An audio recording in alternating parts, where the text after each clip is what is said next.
across the globe. On behalf of the Asian Pacific Association for Study of the Liver, it's my distinct pleasure to moderate this session along with my co-moderator, Professor Rino Ghani, past president of APASL from Indonesia. Also with our very dear and respected colleague, Professor Masao Umata, who is joined from Tokyo online. This session, and actually all these sessions are meant for residents, for young faculty, how I do it, how I manage, how we handle a given patient. So they are clinical based case scenarios kind of situations. And this particular topic is acute vascular disorders of the liver. These were discussed in detail in webinar 7. But beyond that, it is personal expertise. It is the way you do things is extremely important. And I have distinct pleasure of introducing to all the listeners, Professor Aurel Plessier, who is a French hepatologist working in Hospital Bujon, where I have deep friendship and connections over decades. And it's a very important center in the world for managing vascular disorders. And she has contributed over last almost 2 decades through her research in the field of vascular disorders. So it's a distinct pleasure to invite you. Your algorithmic approach to management of acute Budd-Chiari syndrome, Professor Aurel Plessier, the stadium, the hall, stage is for you. Welcome.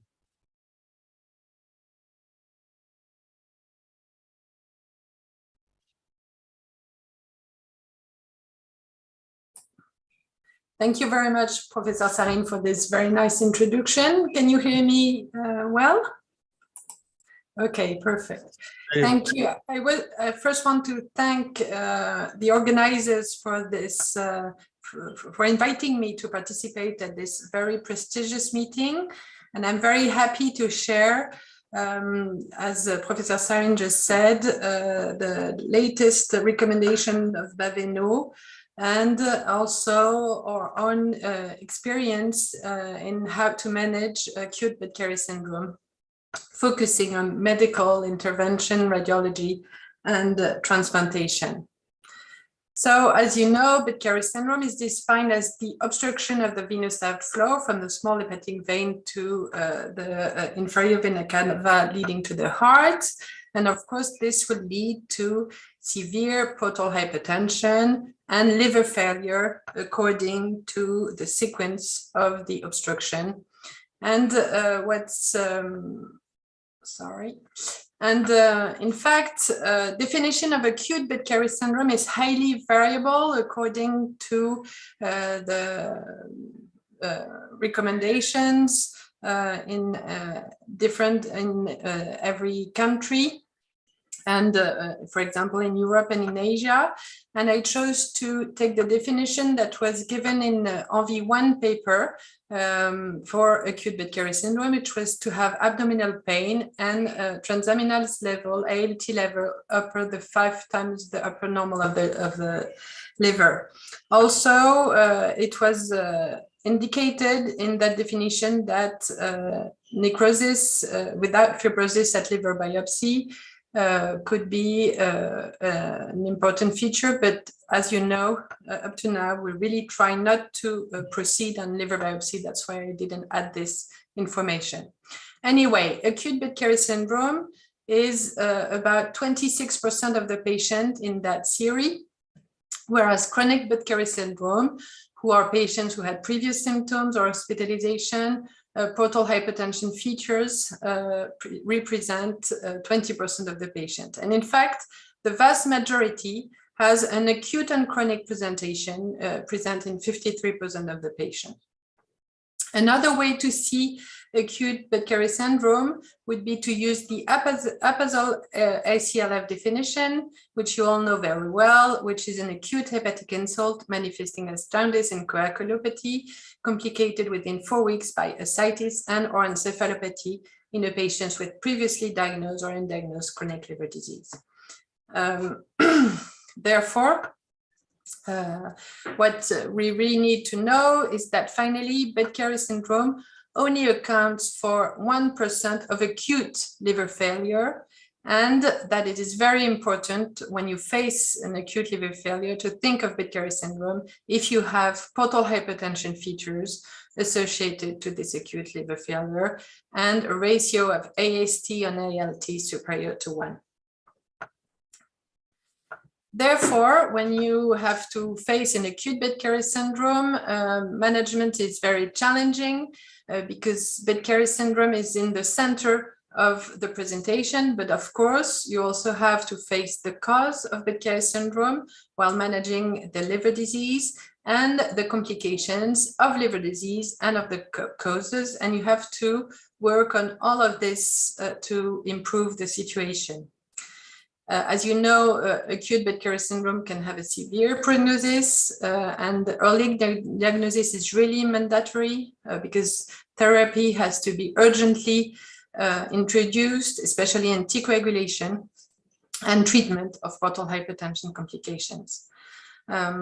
We will also have to adapt medical therapy to the causes and to the liver disease presentation and on the complications that we face.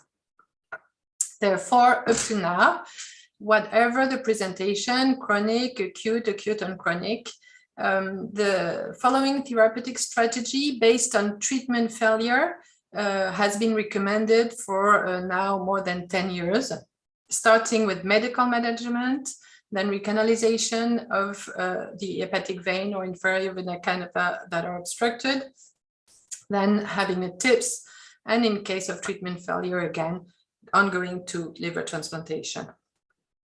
And in fact, when you look at the results, for example, of the European cohort, you can see that 20 to 43% of the patient had this medical management, and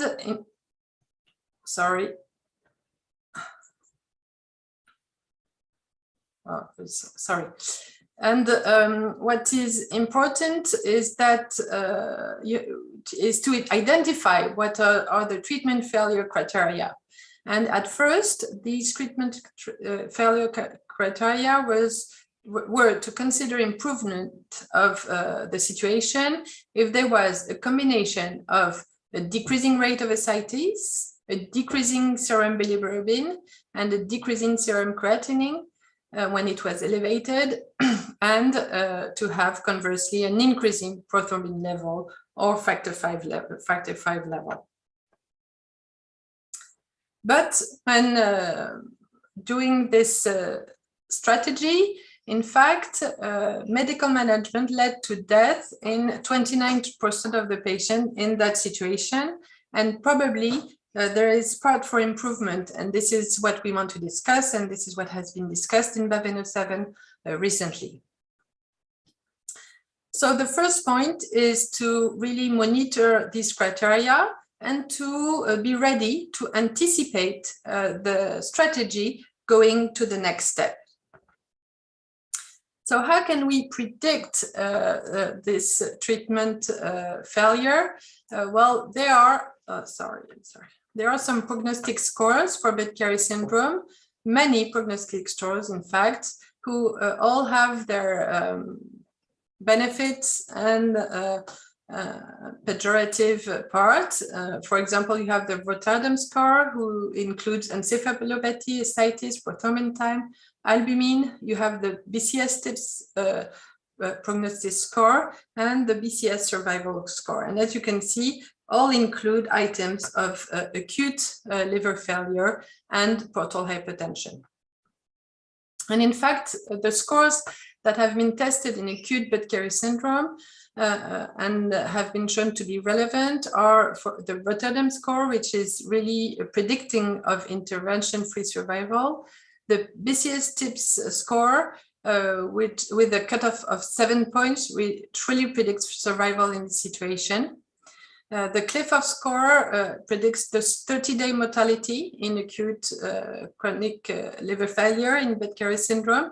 And another important point could be also the initial level and the course of the transaminases that are a good predictor of the outcome. And probably patients who have a high transaminase at beginning, superior to 5 times the normal, but who slowly decline, which will have a decline of less than 50% from the starting concentration within 3 days, then will be at risk of very severe outcome. So when to anticipate radiological intervention, and this is a major question now, and this very nice study, as you can see, has shown that in patients with acute and chronic liver failure who had radiological intervention, this radiological intervention could be a hepatic canalization in 40% of the patients, or a TIPS in 60% of the patients. You can see on this slide that patients in that situation who had the radiological intervention had similar survival to the patients who had no acute liver failure. And on the contrary, you can see the survival was really worse in patients who had no radiological intervention. And for this reason, the Baveno 7 late recommendation recommended that in patients with Budd-Chiari syndrome presenting as an acute liver failure, an emergency TIPS, where available, should be performed while listed for liver transplantation. So I will discuss this throughout the presentation. Also, another probably important message is that liver stiffness may be interesting to assess before and after decompression. And there are many studies now who show that either before or after a TIPS, liver stiffness really dramatically lowers, and this is probably in favor of an important decongestion of the liver, and could be correlated to a better outcome.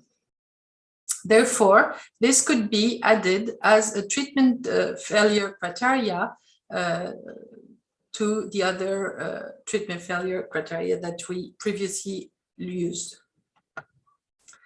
So now let's speak about medical management. What can we use? What type of anticoagulation? As you know, anticoagulation was started in the late 80s, and you can see that this long-term anticoagulation has drastically improved survival in that setting. And this is why long-term anticoagulation should be given to all patients with Budd-Chiari syndrome.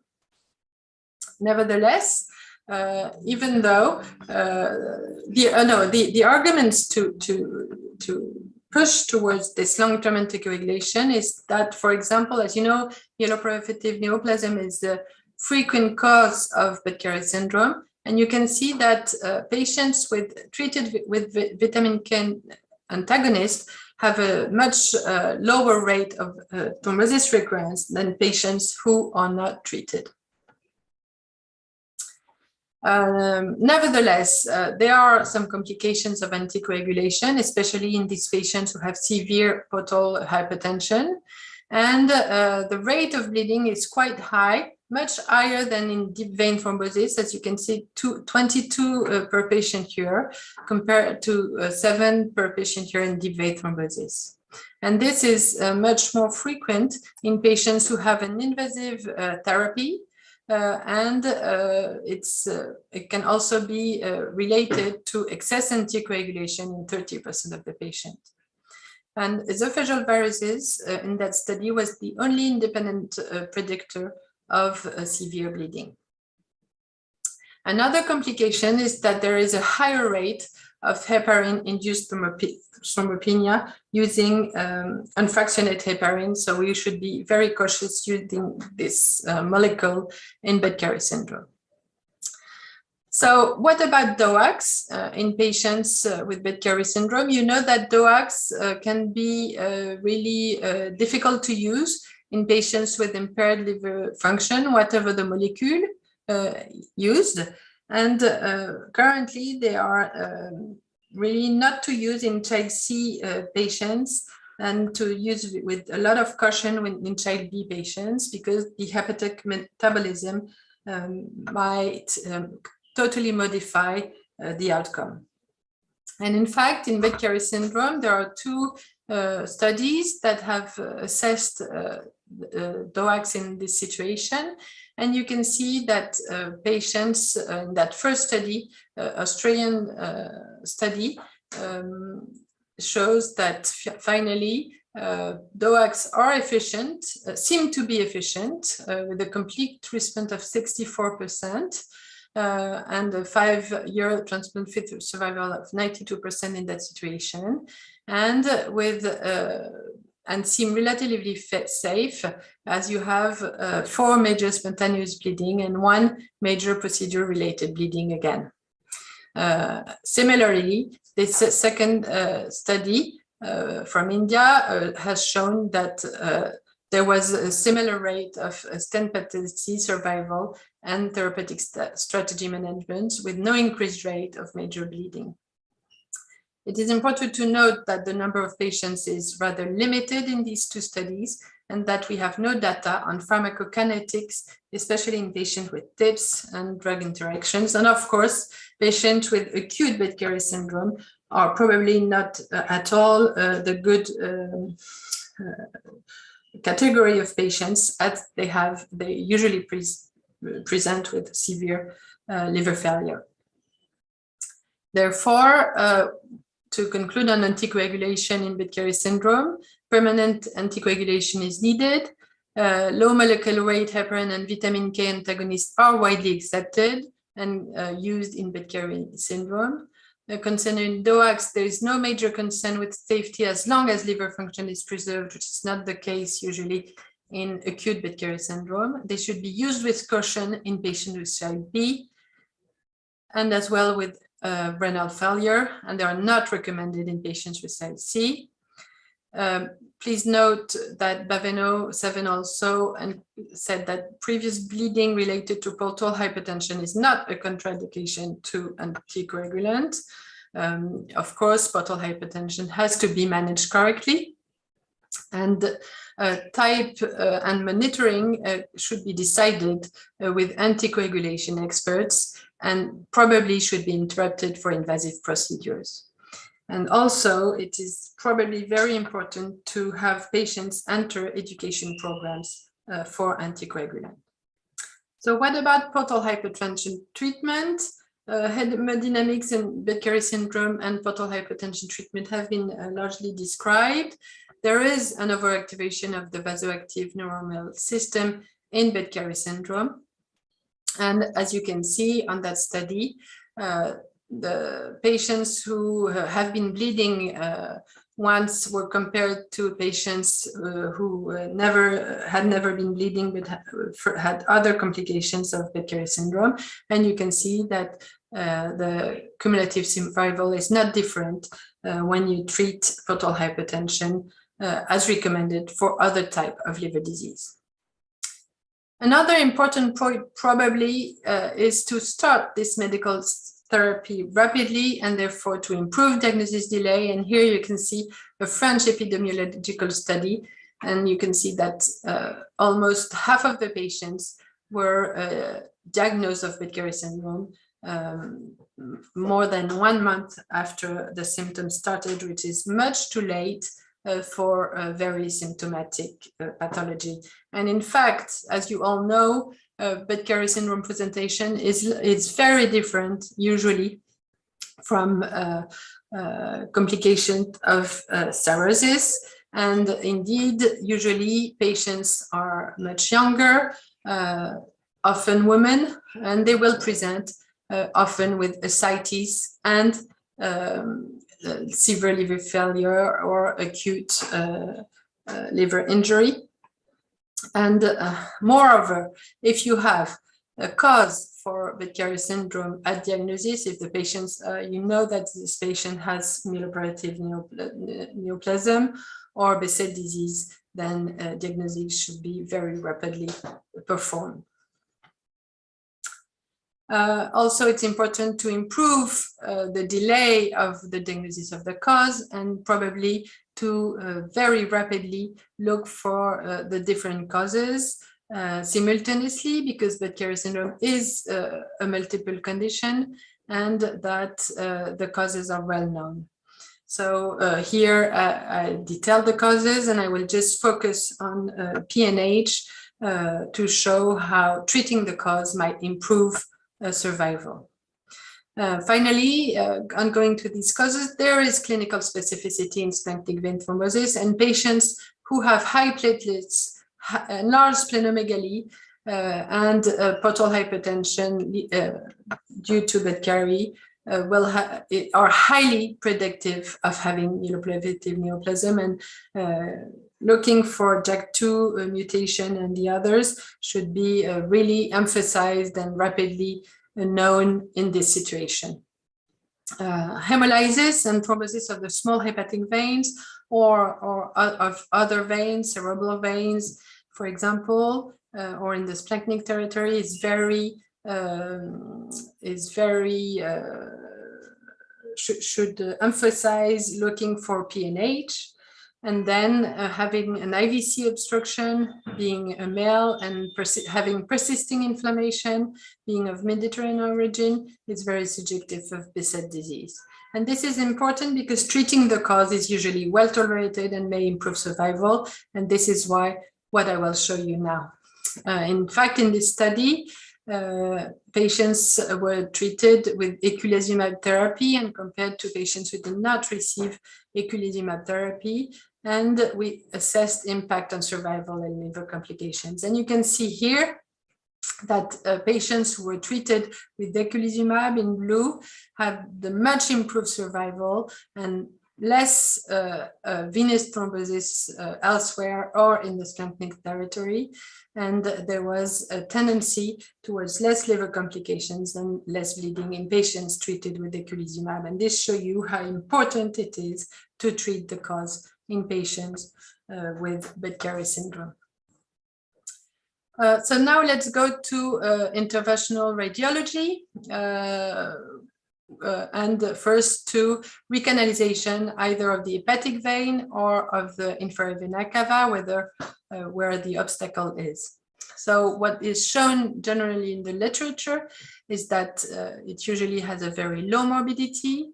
The recurrence rate is also low, around 15%.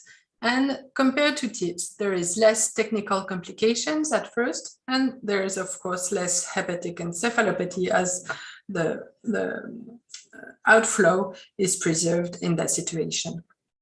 One important study is this randomized controlled study, which has shown that when you first put angioplasty plus routine stenting in this patient, the percentage free of restenosis is much lower than when you only do angioplasty alone, and this encourages to put a stent quite at the first time when you perform an angioplasty. Of course, this situation has to be discussed prior with the liver transplant unit to be sure that the stent will not go too high and jeopardize a liver transplantation if needed later.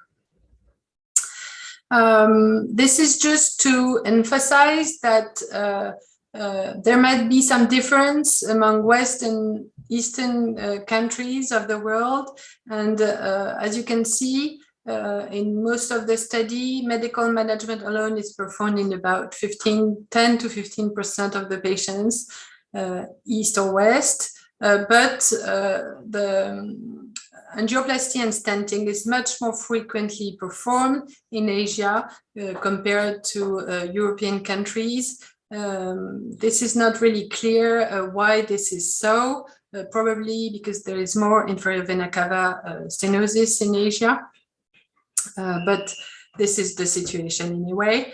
And then TIPS will be performed more frequently in Europe and less often probably in Asia, and liver transplantation is much more rarely performed currently. Please note that 5-year survival is very similar in both situations, from 70 to 90% according to the series. So you have understood that probably in acute Becker syndrome, medical management and recanalization and stenting should be performed first, and TIPS is performed now in 50 to 60% of the patient, leading to liver transplantation. And now let's focus on TIPS. So what are the indications for TIPS? I just showed the indications in 2 studies. You can see that most of the times the indication is due to portal hypertension and ascites. Liver failure is associated in 20 to 30% of the patients who will have TIPS placement in Becker syndrome, which is a challenging procedure in this situation because it's most often transcaval procedure. The liver is very hyperarterialized. Usually the number of stents needed is very important. You see going to 4 stents sometimes. Patients can have portal vein thrombosis, which is even more challenging, and all have anticoagulations. And also they have a higher risk of recurrence with often an underlying severe cause. Nevertheless, the success is usually high in performing TIPS, even though there is a learning curve, and this has to be really is very important because TIPS has to be performed in expert centers for Becker syndrome. There are some complications at bleeding complication, thrombotic complications that have to be avoided with the better management of anticoagulation in these patients. And then a late complication, and mainly encephalopathy, is a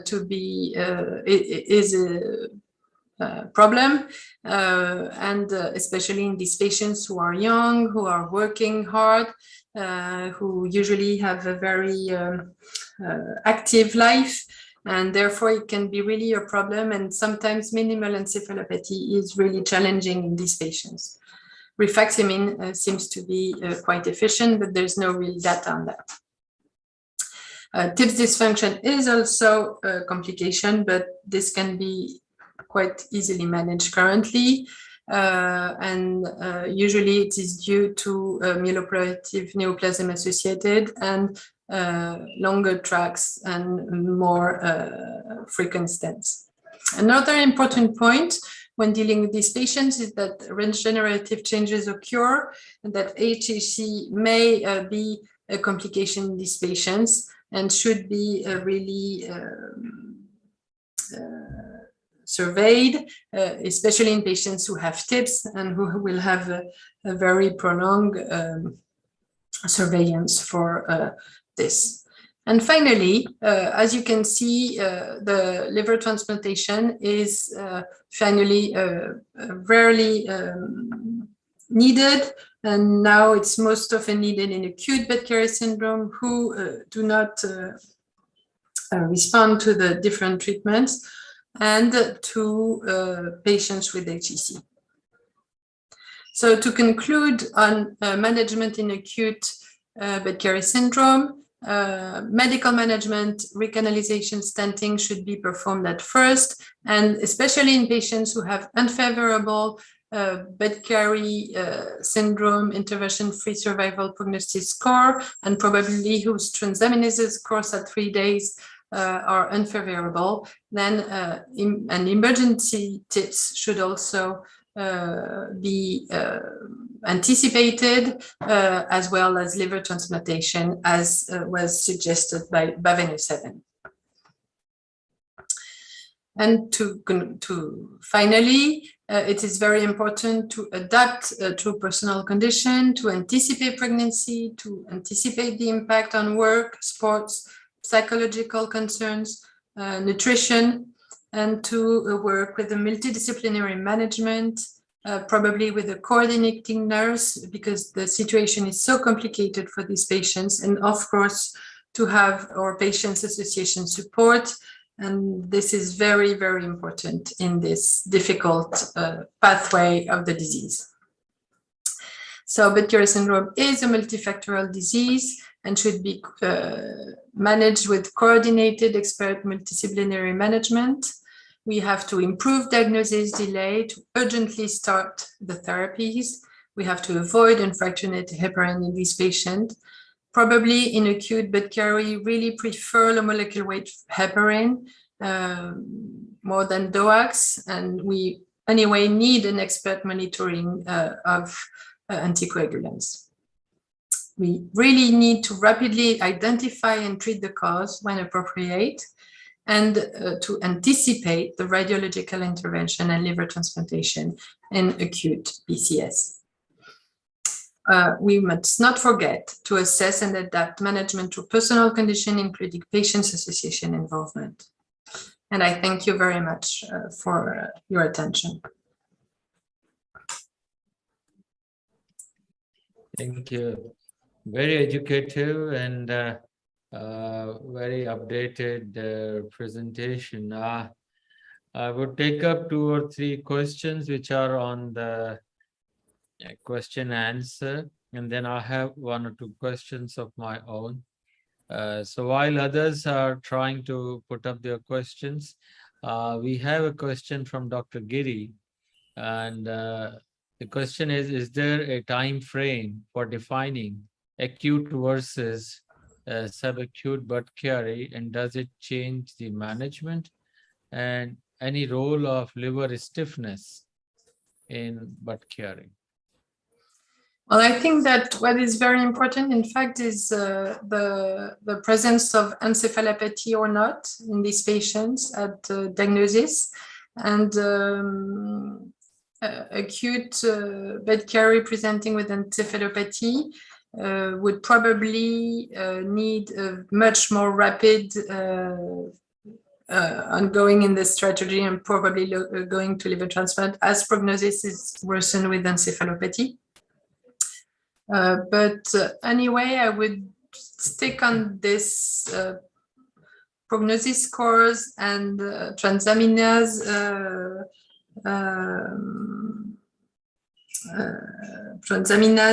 at 3 days, because this might also distinguish more acute to subacute Budd-Chiari syndrome. Patients who do not lower than transaminase rapidly would be more acute than the subacute ones. I may add how we do it is generally if the Budd-Chiari is in days, it is acute. If it is in weeks, within 4 weeks, it is subacute. And if it is in months, it is chronic.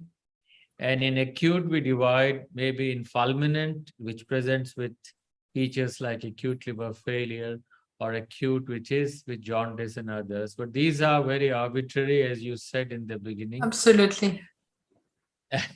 But we need to maybe, but I have 2 questions for you. One is, do you use TPA anytime, urokinase, streptokinase, and others?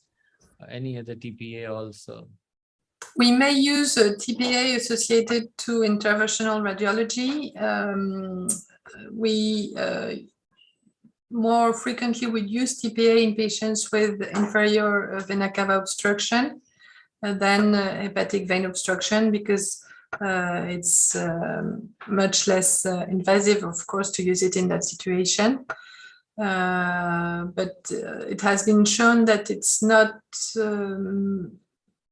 it is giving severe bleeding complications, and it's probably not better than anticoagulation. But we might use it in specific settings, but it's quite rare, in fact. May I propose that if the patient has got splanchnic as well as outflow, both obstructions, the inflow and the outflow, maybe in that very rare situation, we can put in the catheter, which can go into the portal system, and then we can use under monitoring 36 hours to maybe 72. But these are rare cases where the whole system can get blocked. I want to ask you, what would be your indication management, if there is no transplant option, but the patient needs a transplant, and we have TIPS but carry score of more than 7 that the patient should be considered for transplant. But let's say there is no transplant available. It's a clinical problem. How will you manage? But TIPS is available, but no transplant, right? TIPS is available, but no transplant. Well, I would go to TIPS. You go to TIPS? Yeah. Okay. I don't know what Juan Carlos would do. He's there too, but I think I would go to a TIPS. Yeah. Carlos, patient has high risk for TIPS, but there is no transplant available. If you have another solution, I will go for TIPS.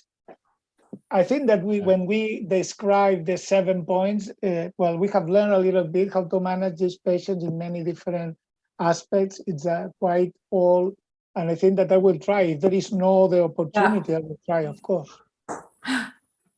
So most of our patients will follow the same, even if the bilirubin is 9 or 10, and if there is no transplant option, and even if the enzymes are high, we go as what you suggest. We take the can do the TIPS procedure in these patients. Thank you. Are there any other questions from audience, or there are 4 more? Oh, let me see. Why unfractionated heparin is not preferred? Because it has been shown that it was really associated to much higher risk of heparin-induced thrombopenia, and this is a very severe situation in Bedkari with a higher risk of re-thrombosis in that situation, and it can be really terrible. So really, and also low molecular weight heparin is finally very easy to use in Bedkari, even in acute Bedkari syndrome. So it's not problematic to use low molecular weight heparin in that situation. Thank you. I would pass on to my dear colleague, Professor Rino Gani, to take for the second lecture, please. Thank you, Professor Sarin. We will move to the next session. And this next session, we will hear the lecture by Professor Juan Carlos Garcia Pagan, and with the title of the lecture is My Algorithmic Approach to Management of Acute Portal Vein Thrombosis in Cirrhosis. Yeah, Professor Carlos Garcia Pagan have a very long curriculum vitae, and most of us already known Professor Garcia Pagan very well.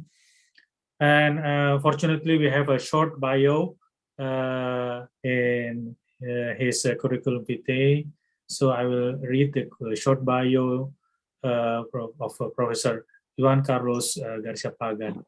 He is a senior medical consultant in hepatology and the head of the hepatic hemodynamic unit at the hospital clinic, principal investigator of the Institute de Investigation, I'm sorry for the pronunciation, Biomedics or EDBEPS, and deputy director of research in EDBEPS and hospital clinic.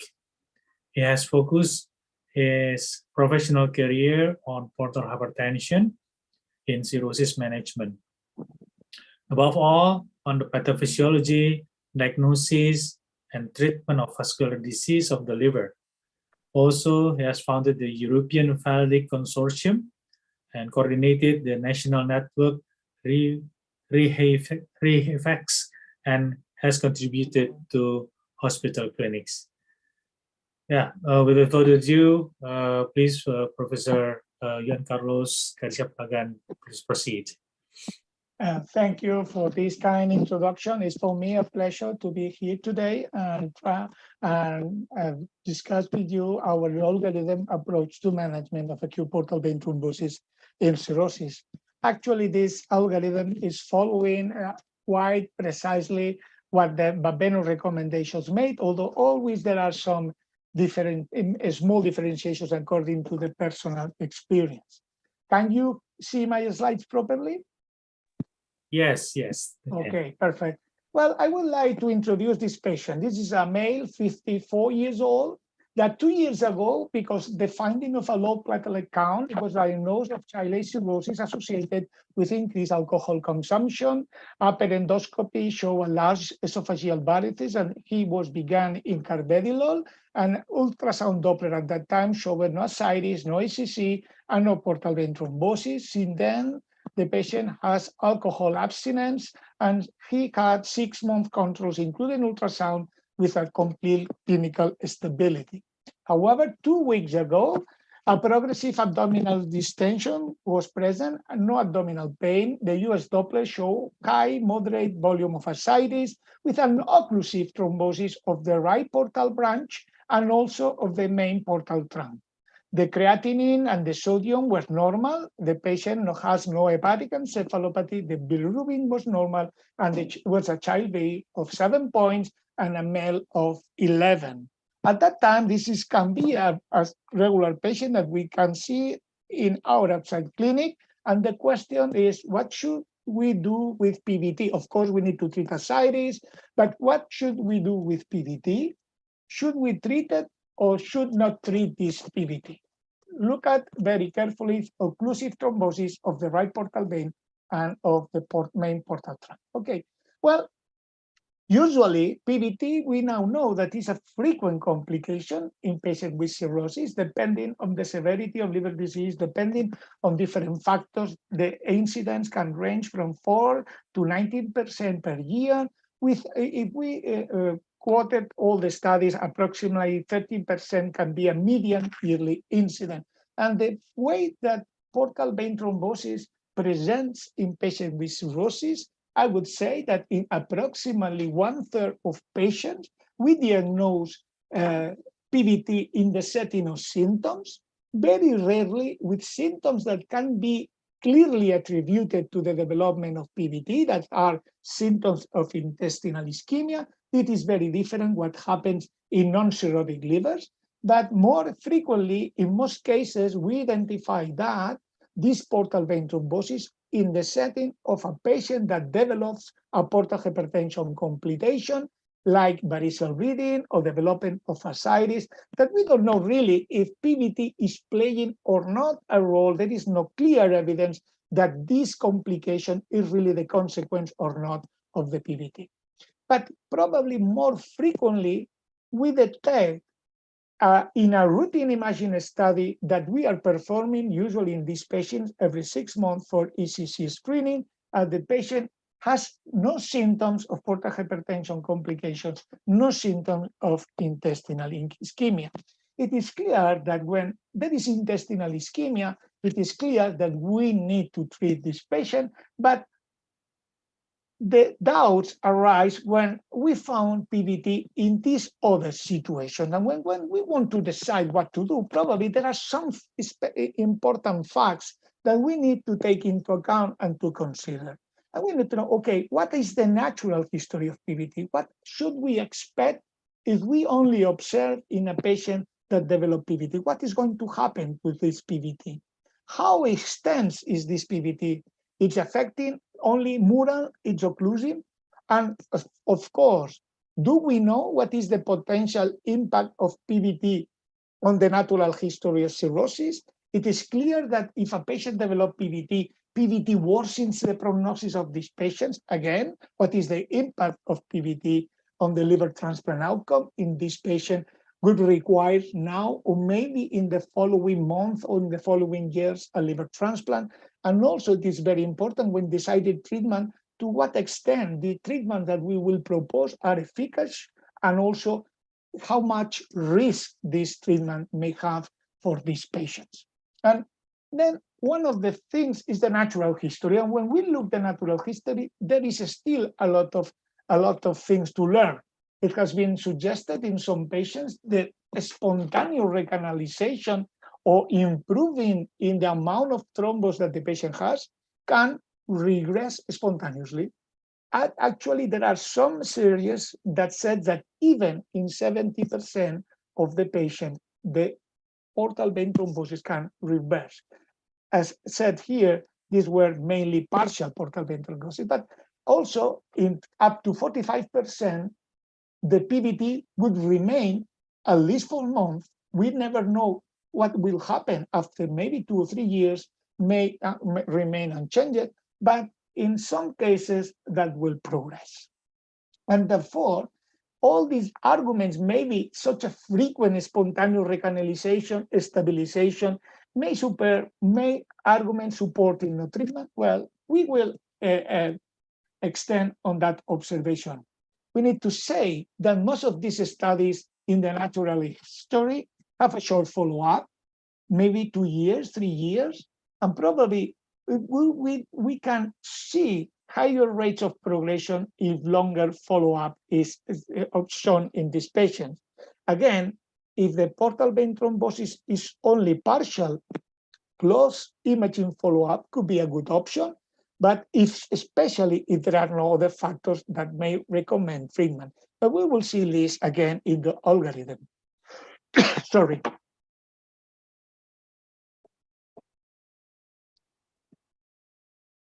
Another point to consider is, well, if a patient develops PVT, there is an worsening of the outcome.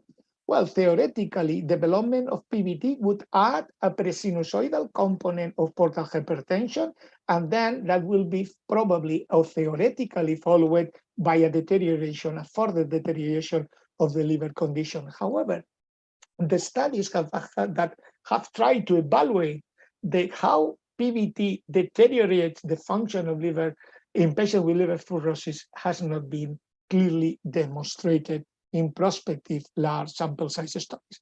What is probably more clear, if PVT develops in a patient or is present in a patient that is a candidate or needs to be submitted to liver transplant. This is a very important study that clearly showed that if a patient requires a non-physiological reconstruction of the portal to portal vein anastomosis during liver transplant, this patient have a much lower poor outcome than those patients that do not have PVT, or that despite PVT, a physiological reconstruction of the portal venous axis can be done during liver transplant. In addition, the meta-analysis of several studies have shown that survival is worsened in patients transplanted with PVT in comparison to those that are transplanted without PVT. And this effect is mainly due not to partial, but to those that have complete PVT, probably those that makes more difficult the physiological anastomosis of the portal vein during the liver transplant. These are observations that were observed at 30 days, but similar data was observed when we extend the follow-up of this patient up to 1 year.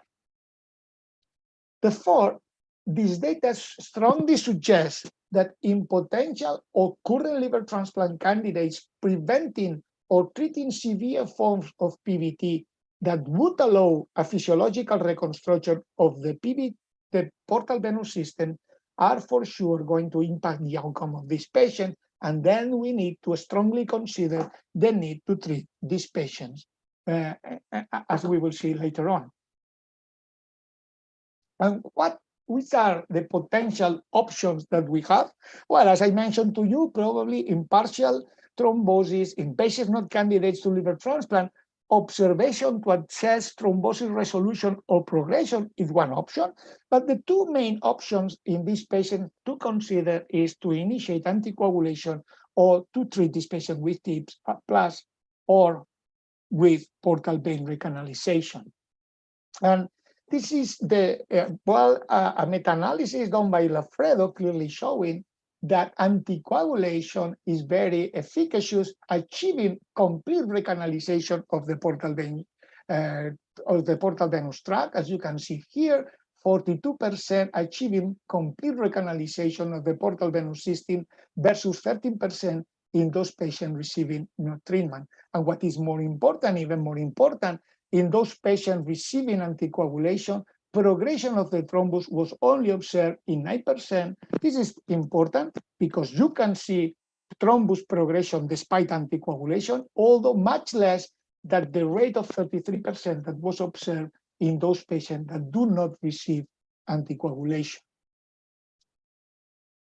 However, when you look carefully at these studies, we do not have any data about the staging of the thrombus or the localization of the thrombus, if the thrombus was partial, occlusive, affecting the portal vein, the splenic and the portal vein of different extension. And that probably makes more difficult to do a very good interpretation of the results. Importantly, in this meta-analysis, it was also shown that those patients receiving or not receiving anticoagulation, the rate of any bleeding, major or minor, was very similar. That means that anticoagulation, if at least have a major increase in the rate of bleeding in this patient, at least of major bleeding. And in addition, in this meta-analysis, a less variceal bleeding was observed in those patients receiving anticoagulation versus those not receiving any treatment. More recently, we have this extensive meta-analysis of aggregate data, putting together studies that have evaluated the use of anticoagulation in patients with cirrhosis and splenic vein thrombosis. Some of them randomized clinical trials, some of them retrospective cohorts, and some of them prospective cohorts. But as you can see here, finally, more than 1,000 patients were included. And as you can see here, overall, those patients that were anticoagulated have a higher incidence of vein recanalization, low thrombosis progression, confirming the results of the Lofredo meta-analysis, less recurrent thrombosis, less major bleeding, and a significant better overall mortality. But probably even more important from that is the recent study that do a meta-analysis of 5 randomized clinical trials using the individual patient data. They included finally 5 meta-analyses that compared anticoagulation versus no treatment, and finally they were able to include 500 patients. 295 do not receive anticoagulation and 205 receiving anticoagulation. And as you can see here, this study clearly showed a benefit on survival of this patient that received anticoagulant treatment versus those that do not receive anticoagulation, even after adjusting this course and the use of anticoagulation by other factors that have been shown to influence survival of patients with cirrhosis. The median time that is defined that you should expect recanalization is approximately 6 months. And we now know that usually if you have not achieved recanalization after 12 months, the recanalization is highly unlikely. And then you can think, okay, I have not achieved recanalization, or I have achieved recanalization. I will now stop anticoagulation. But usually in patients with cirrhosis, the main driver of portal vein thrombosis remains. And what we now know that when stopping anticoagulation, the rate of rethrombosis is very high, at from 27 to 38.5% after successful recanalization has been reported after stopping anticoagulation. And very important, in 20% of those patients that did not achieve recanalization, when we stop anticoagulation, then progression of the PVT can be observed. And that is a thing that we need to take into account. If we finally decide to stop anticoagulation in our patient, we need to submit this patient to a close surveillance to discuss rethrombosis or thrombosis progression that may change our mind or may make us to initiate anticoagulation or maybe another treatment. Because what is the other treatment? The other treatment is TIPS, the use of TIPS. And this is quite a recent meta-analysis showing that TIPS, it's very successful in patients with cirrhosis and PVT. As you can see here, 95% TIPS was possible to be performed in this patient with cirrhosis and PVT. But it's important to recognize that in most of these studies, TIPS was indicated to treat severe complications of portal hypertension and not PVT itself. And that means that PVT was a finding in a patient with refractory ascites, in a patient with varicose bleeding that required a TIPS. And then probably we do not know the number of patients in whom TIPS was even not considered because extensive PVT disease are known. And then it is difficult nowadays to estimate the real applicability of TIPS in patients with cirrhosis and portal vein thrombosis.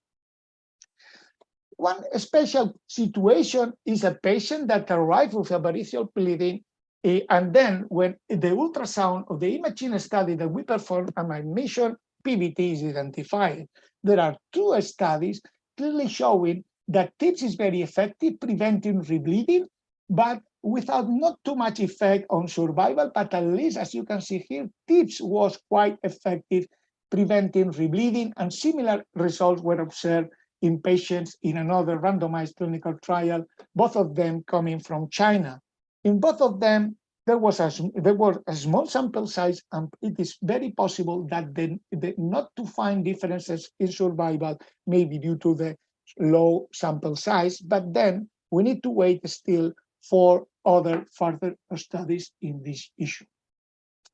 And we need to know that despite we are talking today about acute PVT, PVT can progress, and sometimes what we do not want is that PVT becomes a chronic PVT, like the image that you see here, because until very recently there were no any possibility to treat this patient. However, nowadays we know that it is possible to perform portal vein recanalization and to end with a TIPS, like the patient that I showed to you.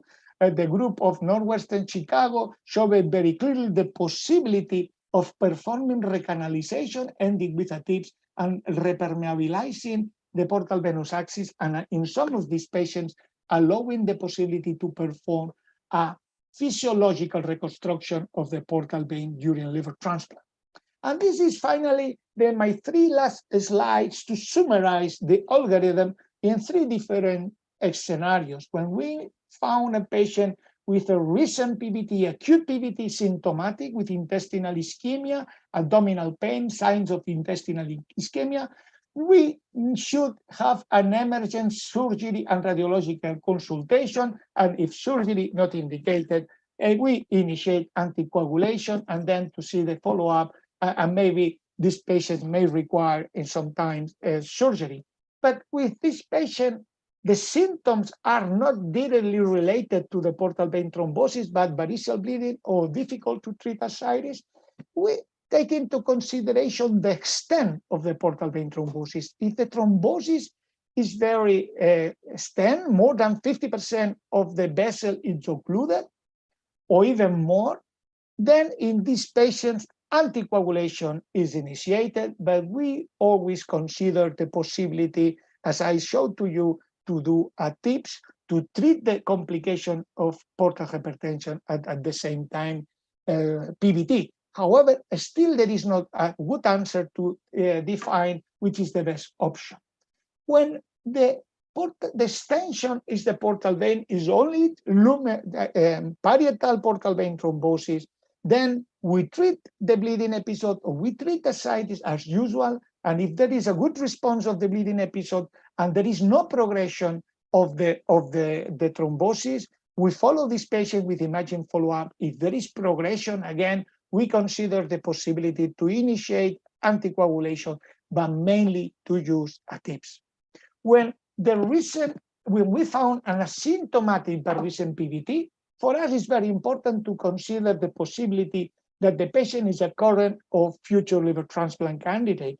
And as you can see here, the main difference is the amount of thrombus that we accept to remain untreated. In a non-liver candidate, we wait to the thrombus to occupy at least 50% of the lumen.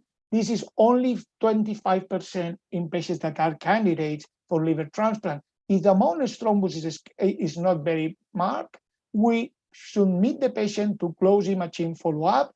If there is no progression, we follow this patient and without doing nothing, only imaging follow-up.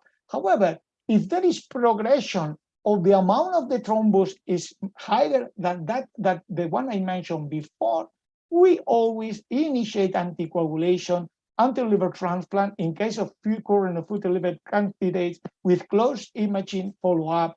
And if there is PVT progression, then in these patients, we always consider TIPS. And then once TIPS is performed, we stop anticoagulation.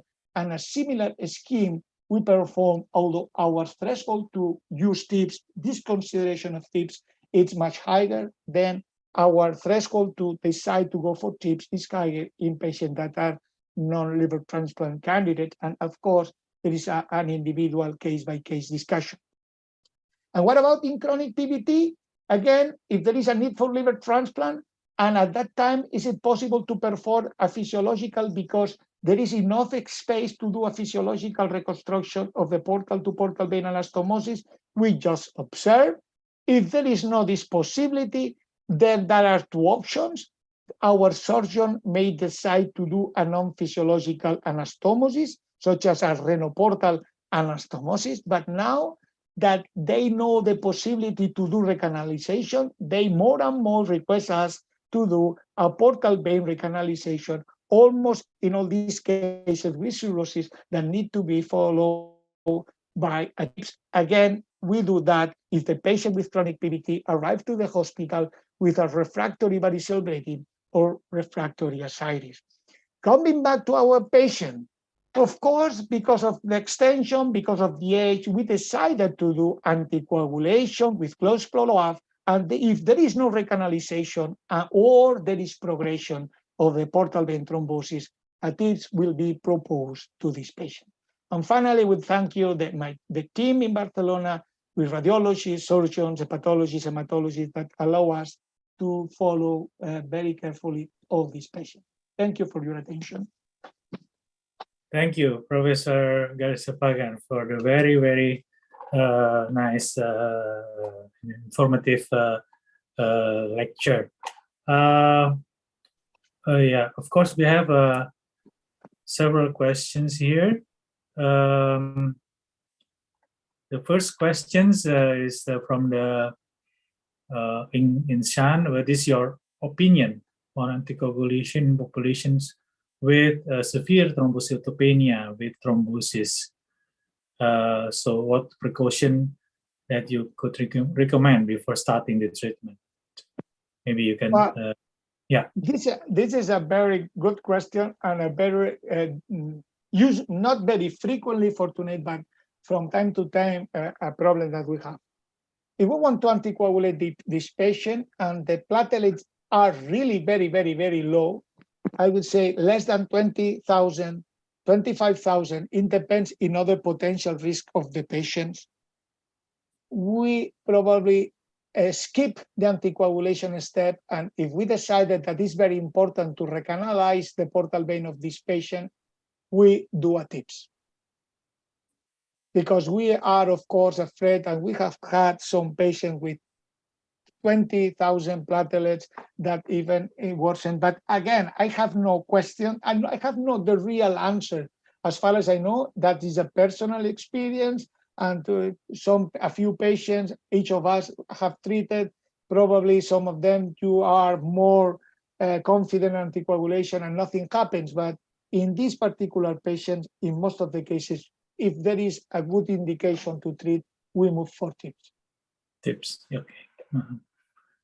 Yeah, even the thrombocyte is very low, yeah? No, if the thrombocyte, okay, our threshold to treat these patients is usually much higher. But that's true that low platelet count is a factor, is a risk factor for PVT. Probably because they are reflecting a more severe degree of portal hypertension, but the lower the platelet count, the higher the risk of developing and probably of progression of PVT.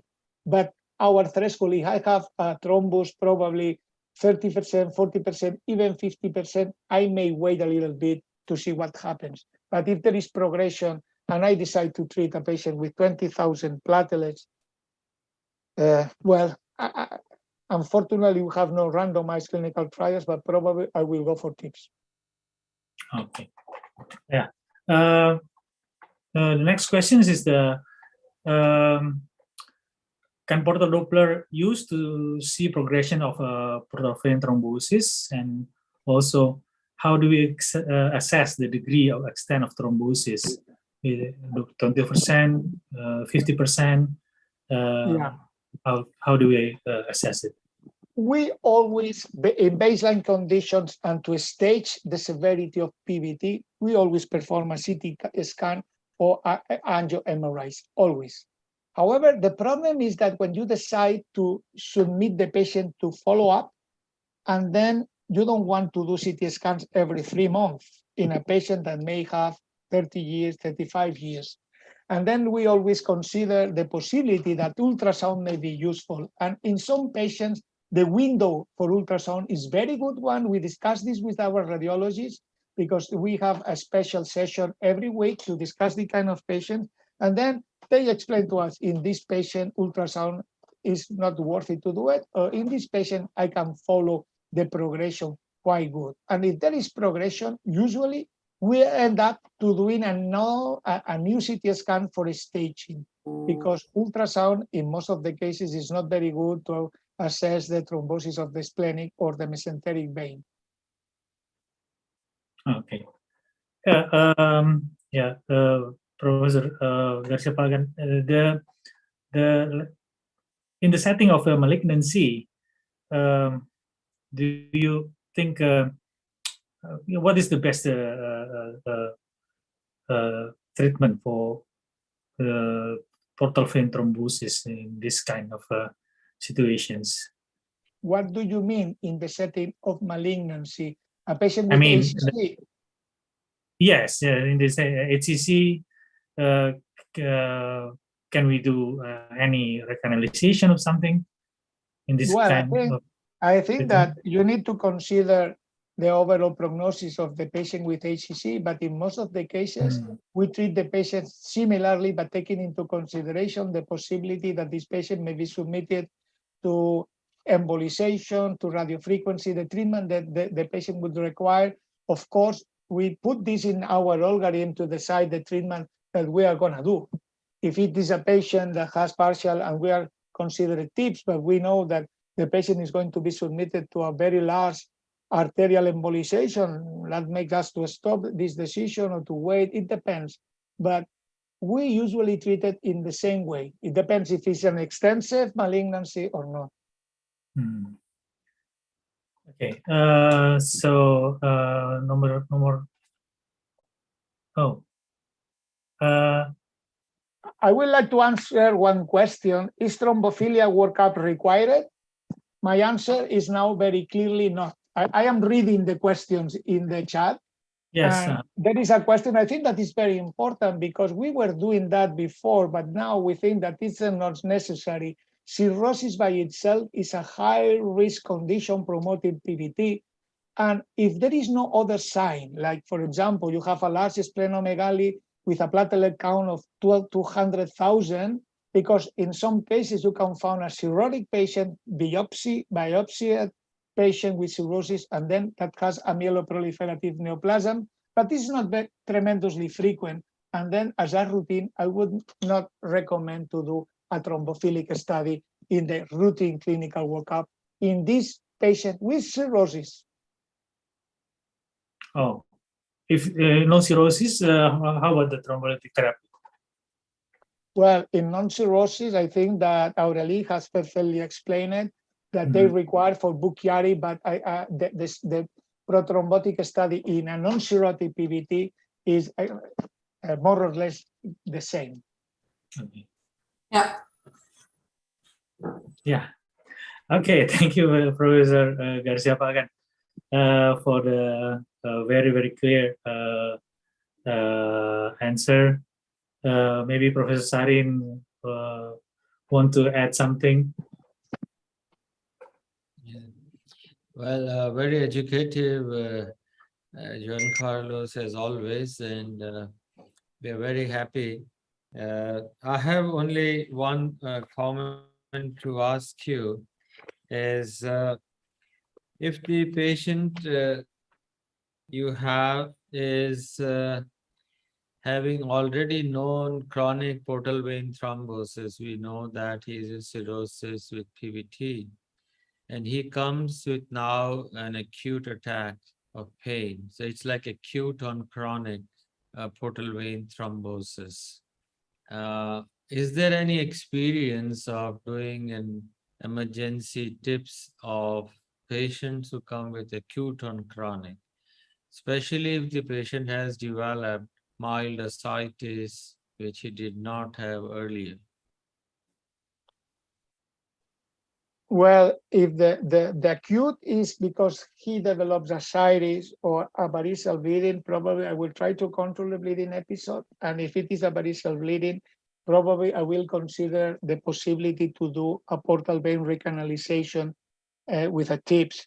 If the acute symptoms is abdominal ischemia, that fortunately in patients with cirrhosis is very, very rare, I would anticoagulate very rapidly, try to control the ischemia, and if not, probably if there is failure and still no signs of peritonitis and there is no control of the abdominal pain, I will try to do a recanalization with TIPS also as an emergency situation, or at least as soon as possible. I agree with you, but I thought if we can differentiate the acute part and treat it like with anticoagulants and leave the chronic, maybe the chronic thrombus may stay and the acute could be dissolved, but we don't have enough experience. We just had maybe 3 or 4 cases. So what we do is we hold on to TIPS for some time, and we have given anticoagulants, and beginner's luck, we found that these patients improved, but maybe we should collect some more data on acute onset of PVT in a chronic PVT setting. Yeah, sure. I completely agree. And if you look to the 2 studies coming from China in patients with a manifestation of portal hypertension, that in that case was bleeding, the control of bleeding was much better with the TIPS, and there were no differences in survival. But of course, both studies were not, I would say, the sample size of these studies was not done to demonstrate a benefit on survival. They had very low sample size, and probably we should need some sample size. Actually, in my group, there are people that are more proactive, and they want in this patient, they always want to do a TIPS because you are treating portal hypertension, you are treating portal vein thrombosis, you are treating, because you shouldn't forget that we have cirrhosis, that probably cirrhosis by itself is causing a severe degree of portal hypertension that with anticoagulation, well, we will see, anticoagulation may be also a treatment of patients with cirrhosis, but we have not yet this data enough evaluated. There's one I more also have a question. Please. I also have a question to both of you. I think that data on bleeding elsewhere is not very well recorded, especially cerebral bleeding in patients with cirrhosis and especially when they have low platelets. And would this modify your attitude what is your experience, for example, on cerebral bleeding in these patients? And does this modify your attitude in prescribing anticoagulation in that setting? And we had 2 recent severe cerebral bleeding in patients with partial portal vein thrombosis who were going to liver transplant, and I would like to have your opinion. We also have these patients, and from time to time, but we also have, I think that although the Lofredo study suggested no increase in bleeding, I think that probably there is some kind of bias, because I think that the bleeding in these patients is increased as it is increasing the general population. If you are treating healthy people with not healthy, non-cirrhotic patients with anticoagulation, the bleeding events are increased, and that's for sure. But probably, yeah, I think that Lofredo study is mostly based on portal hypertension bleeding more than bleeding elsewhere. But theoretically they evaluated any type of bleeding, and they said no, but I think that yes, they bled a little bit. Unfortunately, the bleeding is not very severe, and you can still control it. But we have, from time to time, we have had, fortunately, the problem solved without no death of the patient, but we have intracranial bleeding, and that is it's a matter of concern always, but always in all the situation that you are treating patient. What I am not sure if, and probably it has, I don't know, maybe you know better than me, if the rate of cerebral bleeding is increased in patients with cirrhosis in relation to other populations that you use anticoagulation. I mean, I'm not sure about that, if we have this data about the fact that the cerebral bleeding is increased over other populations that are also receiving anticoagulation. I'm not sure. And then this is a complication of the treatment, as when you use tips, there are complications.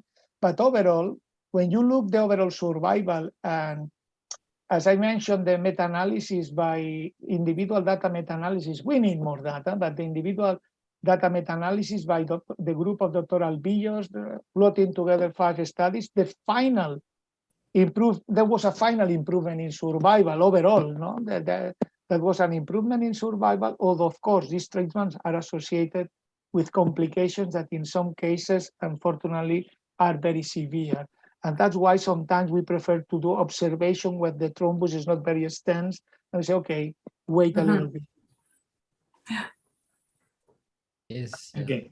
I agree with Giancarlo's. Maybe we see more of these bleedings definitely on anticoagulants, especially if platelets are less than 30,000. And so what you have seen, but whether it is because the patient with cirrhosis per se have more intracranial bleeds, I will not be able to answer.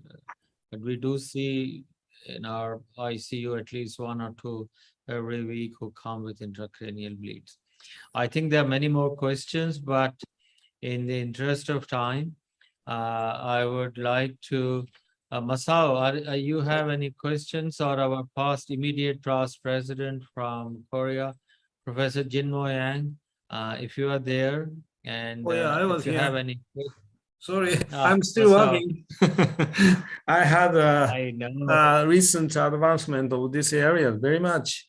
In fact, in Japan, I don't have many portal vein thrombosis. Used to, we have a non-cirrhotic portal fibrosis. In those cases, we saw many, but nowadays, our ordinary cirrhotic patients don't have that. But because of the advancement of the all things, I learn a lot. Thank you very much. Really appreciate.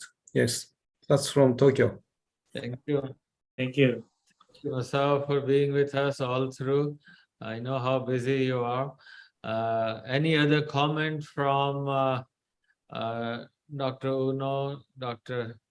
Hasmik, or other colleagues, Dr. Kanda or Dr. Yang? No comment. Thank you for two speakers for their nice presentations. Really, we are going to organize the same topic for local delegates, and I think two presentations should be very useful for us to present to our local delegates. Thank you so much. Thank you. Professor Yang, Jinmo Yang. Yes, thank you, Professor Sarin and Professor Kani, and no comment. Thank you. Thank you so much. Thank you for being with us today. And Professor Kanda, any comments or opinions? I have one comment concerning liver transplantation for portal vein thrombosis. Some institutes, they perform the left renal vein and portal vein anastomosis. Did you do that? Yes, our surgeons are doing some of these patients, but I must say that they prefer, and they have a small cohort of 7 patients, and they are trying collecting. It looks like it can work very well, but they always requested us the possibility to do a recanalization. And if there is no successful recanalization, then they do the portal vein anastomosis. This is a topic that probably we will have more data in the future, because there are groups from France, and probably Aurélie knows much better than me, that even they suggest to do a splenorenal shunt initially and then to do a renoportal shunt. I mean, not just a spontaneous renal, because to do that, usually, well, at least those that behave better are those that have a spontaneous splenorenal shunt, and then the left renal vein is collecting a lot of blood from the portal venous system, and then they do the anastomosis. But there Thank are you. some. Welcome.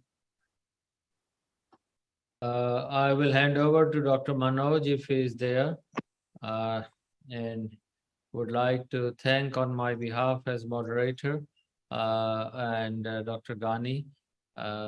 Thank you. If not, then thank you all, and we hope to have your support for Manoj. If anything, any other comments, well, you may conclude. No, sir.